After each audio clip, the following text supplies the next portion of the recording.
You're watching Past Perfect, where history's most iconic voices return in vivid detail. Native America was not only shaped by warriors, but by visionary, healers, and unlikely heroes. Pocahontas, Sacagawea, Sitting Bull, Crazy Horse, Geronimo, Tecumseh. Names that still echo across centuries, remembered in courage and in tragedy. But our number one remains the most visionary, a leader who dreamed of uniting every tribe against an empire.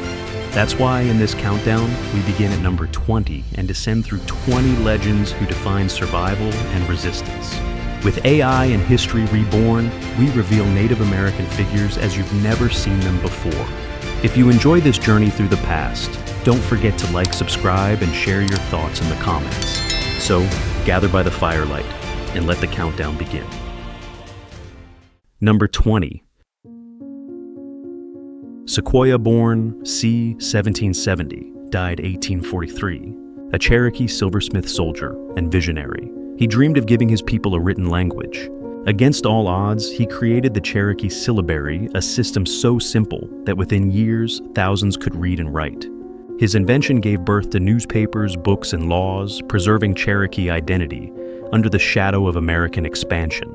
Ridiculed at first, he proved every critic wrong. Today, his name stands as a monument to resilience and intellect. Sequoyah did not fight with sword or rifle, but with symbols carved into history.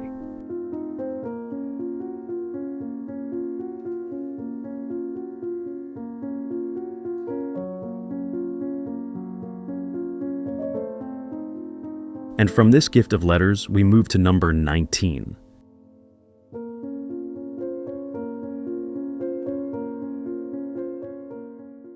Number 19. Cornplanter born 1750, died 1836. A Seneca War chief fierce in battle during the American Revolution. He fought beside the British, striking fear along the frontier. But when the guns fell silent, Cornplanter chose another path. He turned from war to diplomacy, seeking survival for his people.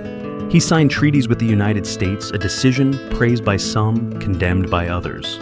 For decades, he walked the line between two worlds, a warrior's courage bound to a peacemaker's burden. Cornplanter's legacy is one of contradiction, a man remembered for both resistance and reconciliation.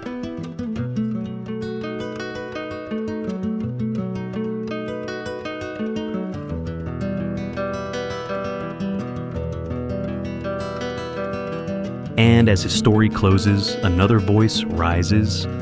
Number 18, the orator whose words cut sharper than any blade. Number 18. Red Jacket born, c. 1750, died 1830. A Seneca chief, but more than that, an orator whose words echoed louder than muskets. He rose in councils and negotiations, defending native faith and tradition against missionaries and statesmen. In a famous speech, he rejected Christianity, declaring his people's path was already complete. Sharp-tongued, uncompromising, he became both admired and feared.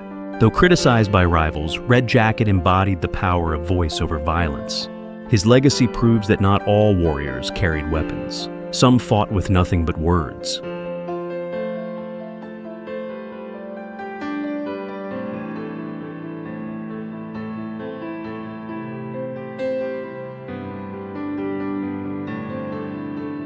And now from words to war, we ride into number 17.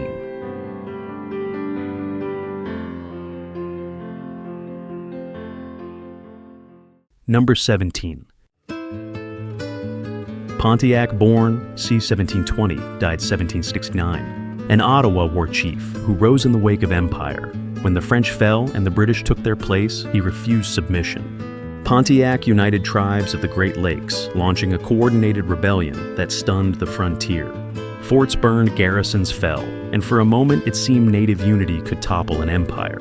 But betrayal and division unraveled his dream. Pontiac was assassinated, his uprising left unfinished. Yet his name endures etched into history, a symbol of defiance against impossible odds.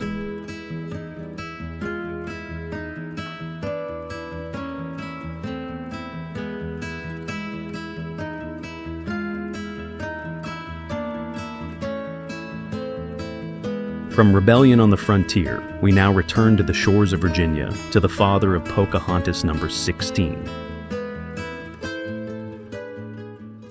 Number 16.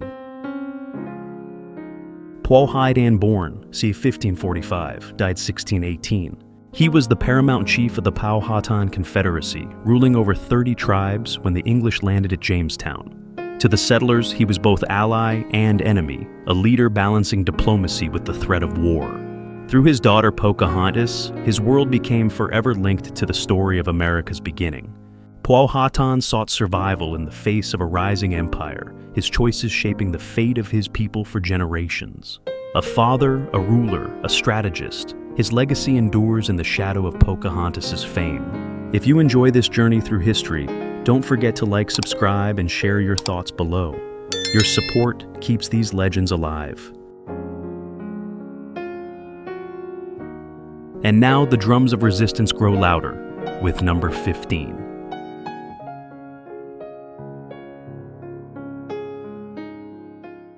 Number 15.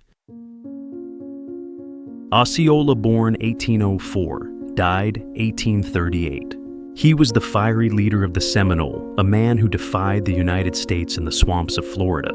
Osceola fought with cunning and courage, leading surprise attacks that baffled American troops. But treachery sealed his fate. He was captured under a false flag of truce. Imprisoned far from home, he died young, yet his name became a rallying cry for resistance. Osceola remains a symbol of betrayal and defiance, a warrior whose spirit could not be caged.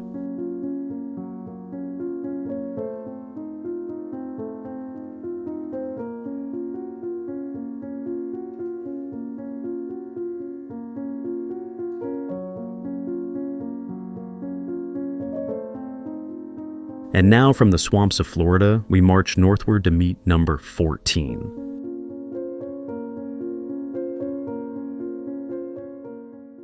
Number 14. Black Hawk, born 1767, died 1838. A Sauk chief proud and unyielding, he refused to accept the loss of his ancestral lands in Illinois. In 1832, he led his people back across the Mississippi, an act that sparked the Black Hawk War.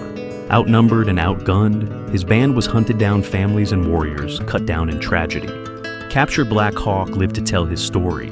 His dictated memoir became one of the first native autobiographies. Through words, his struggle survived, turning defeat into remembrance.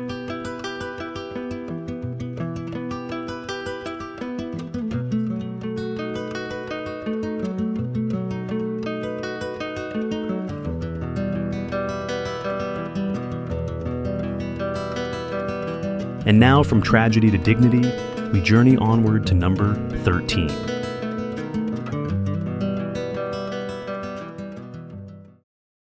Number 13. Chief Joseph Bourne, 1840, died 1904. He was the voice of the Nez Perce, a leader who carried dignity even in defeat. In 1877, Joseph led his people on a desperate flight, a 400-mile retreat toward Canada. They fought brilliantly against pursuing U.S. troops, winning respect even from their enemies. But surrounded at last, exhausted and outnumbered, Joseph surrendered with immortal words, "I will fight no more, forever." His speech became a testament to courage, echoing far beyond his own people.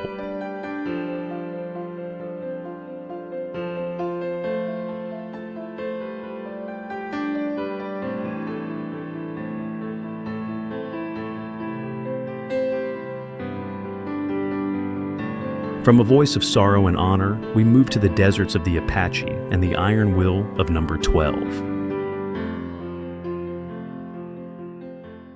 Number 12. Cochise, born c. 1805, died 1874. Chief of the Chiricahua, Apache Cochise ruled the mountains and deserts of the Southwest. For more than a decade, he waged relentless war, striking wagon trains and forts with fearless precision. The U.S. Army struggled to contain him, his name whispered with both fear and respect. At last, weary of endless bloodshed, Cochise agreed to peace on his own terms. He secured a reservation in his homeland, a rare victory in an age of exile. Cochise remains one of the most revered Apache leaders, a man who fought fiercely, yet knew when to make peace.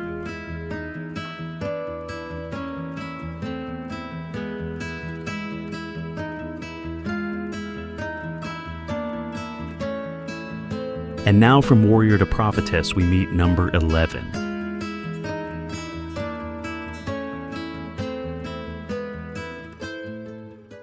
Number 11. Lozen, born c. 1840, died 1889. Sister of Apaches, Chief Victorio Lozen, was both warrior and prophetess. She fought on horseback, rifle in hand, riding beside her brother against impossible odds. Gifted with visions, she was said to sense the enemy's approach, guiding her people through ambush and battle. When Victorio fell, Lozen carried on, joining Geronimo in the final fight for Apache freedom. She died in captivity far from her homeland, but her courage endures as the Apache Joan of Arc. If you're enjoying this countdown, make sure to like, subscribe, and share your thoughts in the comments. Your support helps bring more legends back to life.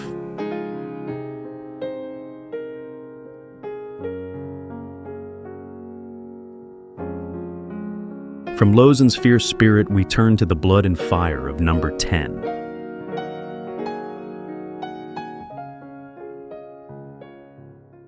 Number 10. Metacomet King Philip, born 1638, died 1676. To the English, he was King Philip. To his people, he was Metacomet Sachem of the Wampanoag. As colonists pushed deeper into New England, he united tribes to drive them back. The war that followed was one of the bloodiest of its age, devastating both native villages and colonial towns. Metacomet fought fiercely, but betrayal and overwhelming force sealed his fate. He was killed, his body mutilated, a warning to others who dared resist. Yet his defiance left a mark no sword could erase. King Philip's war changed New England forever.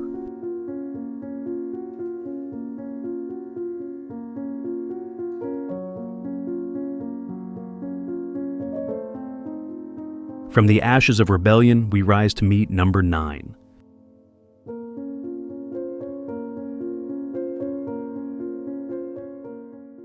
Number 9. Red Cloud, born 1822, died 1909. A chief of the Oglala Lakota, he became the only native leader to win a war outright against the United States. In the 1860s, he led a relentless campaign, driving soldiers from forts along the Bozeman Trail. Washington was forced to abandon the fort, signing a treaty on terms set by Red Cloud himself. Later, he chose diplomacy over endless bloodshed, guiding his people through the harsh reality of reservation life. To some, he was a warrior; to others, a negotiator, but to all a legend. Red Cloud proved that unity and strategy could humble even a rising empire.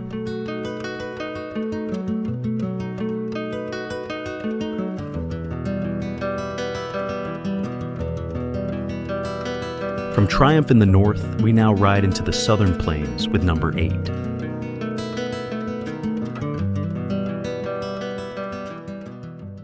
Number 8. Quanah Parker, born CU 1845, died 1911. The last great chief of the Comanche, born of two worlds, son of a captured white woman and a Comanche leader. On the open plains, he was a fierce warrior, leading raids that struck fear across Texas and the frontier. But after the Comanche were finally subdued, Quanah chose a different path. He adapted to reservation life, rising as a statesman, respected by both his people and outsiders. A polygamist, a warrior, a politician, he defied simple labels, embodying survival in a changing world. Quanah Parker's life bridged tradition and transformation, marking the end of one era and the dawn of another.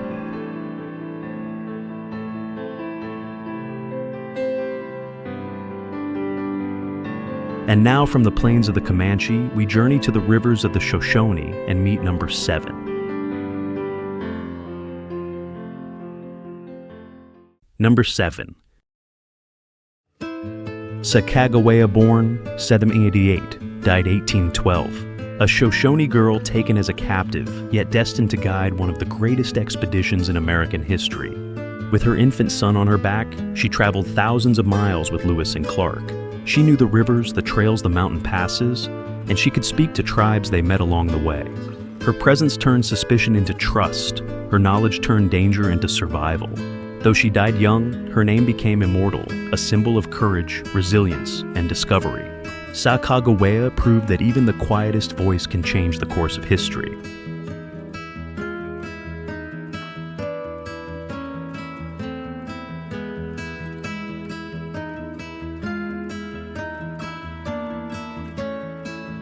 From a guide across the wilderness, we move to a legendary founder of Unity number 6.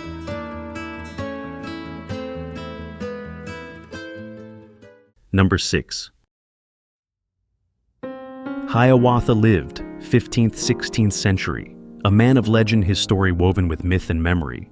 Hiawatha was said to be a great orator and statesman who, with the prophet Daganawida, ended cycles of blood feuds.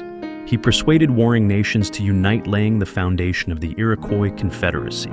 Whether man or myth, his vision shaped centuries for the League, stood as one of the most enduring alliances in North America. Hiawatha's legacy is not of battles won, but of peace forged through wisdom. If these stories move, you make sure to like, subscribe, and share this journey. Your voice keeps these legends alive.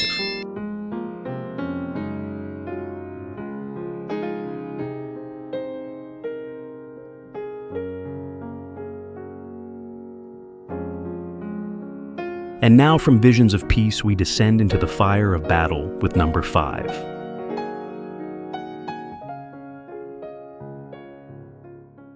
Number 5.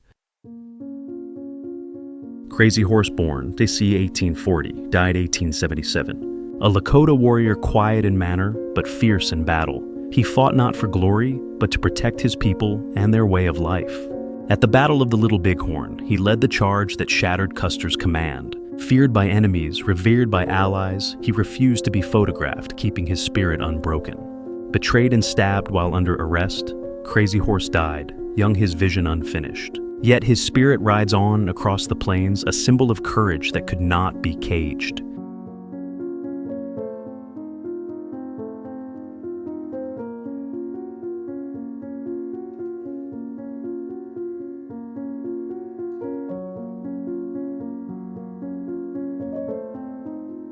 From the charge at Little Bighorn, we turn to another leader of that same struggle, number 4.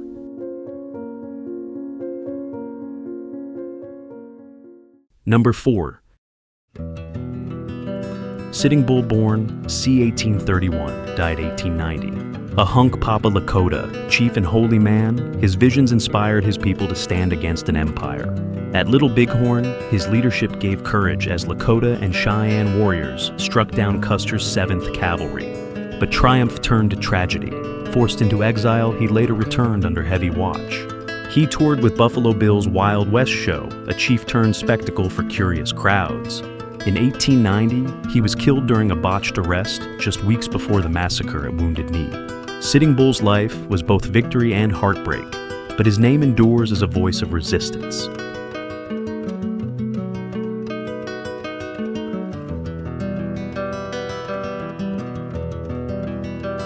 From the chief who foresaw battle, we move to the daughter who became a legend of 2 worlds, number 3. Number 3. Pocahontas, born 1596, died 1617. Daughter of Powhatan, her life became the most famous native story of them all. Legend says she saved Captain John Smith, a tale retold for centuries in romance and myth. Later, she married John Rolfe, a union meant to bridge 2 worlds. Taken to England, she was paraded as a symbol, the civilized Indian princess for a curious court. Far from home, she fell ill and died at just 21, never to see her homeland again. Yet Pocahontas became immortal, her name woven into both history and legend.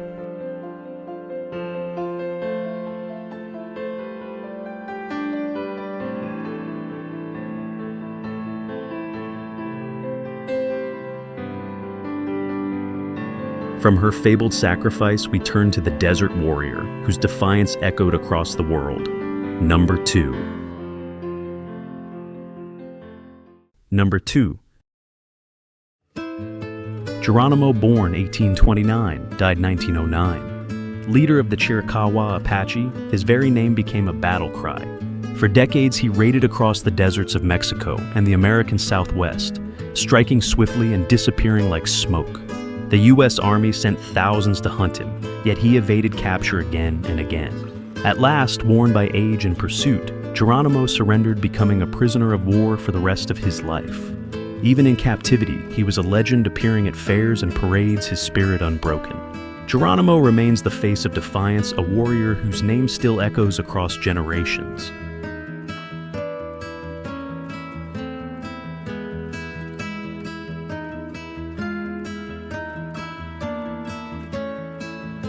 From the desert fighter, we turn to the great visionary number 1.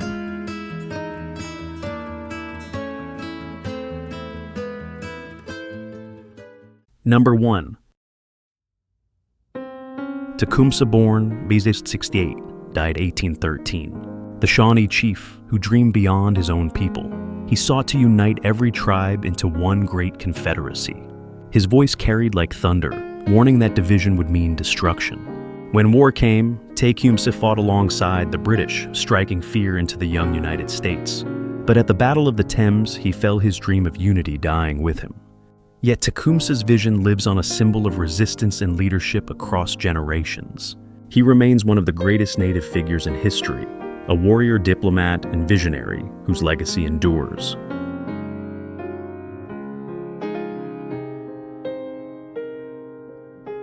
From Sequoyah to Tecumseh, 20 Native legends have risen again. Warriors, chiefs, and visionaries, their stories live on as the spirit of survival. Subscribe now and join us next time on Past Perfect, where history comes alive.